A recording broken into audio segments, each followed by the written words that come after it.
बातमी एसटीच्या दरवाढीबाबतची। वाढत्या इंधन दरवाढीचा फटका आता सर्वसामान्यांची जीवनवाहिनी लालपरीलाही बसलाय। डिझेलच्या दरात सातत्याने होणाऱ्या वाढीमुळे एसटी महामंडळाचं वार्षिक 310 कोटींचं नुकसान होऊ शकतं। ही दरवाढ अशीच सुरू राहिली तर बस भाडेवाढ अटळ असल्याचे संकेत परिवहन मंत्र्यांनी दिलेत। तसंच महामंडळाचा खर्च कमी करण्यासाठी प्रत्येक आगाराला दररोज 5 लिटर डिझेल बचतीचे आदेश दिलेत। सर्वाधिक डिझेल बचत करणाऱ्या आगाराला विशेष बक्षीस देऊन गौरवण्यात येईल अशी घोषणाही प्रताप सरनाईकांनी केली।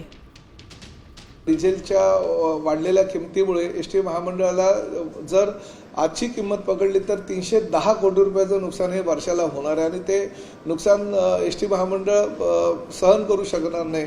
भविष्यामध्ये अशीच वाढ होत राहिली तर एसटी महामंडळाला सुद्धा भाडेवाढीशिवाय पर्याय राहणार नाही, ही वस्तुस्थिती आहे। प्रत्येक आगारातून किमान 5 लिटर डिझेल हे दररोज बचत व्हायला हवी आणि जे आगार डिझेल बचतीच्या निर्धारित उद्दिष्टांपेक्षा अधिक बचत करतील त्या आगारांना दरमहा विशेष बक्षीस देण्याच्या सूचना सुद्धा मी केलेल्या आहेत।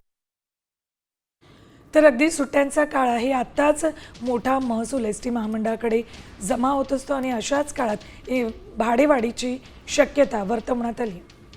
बघा 15 मे रोजी दरवाढ 3 रुपये 10 पैसे होती। 124 कोटींचा बोजा त्यावेळेला पडत होता एसटीवर।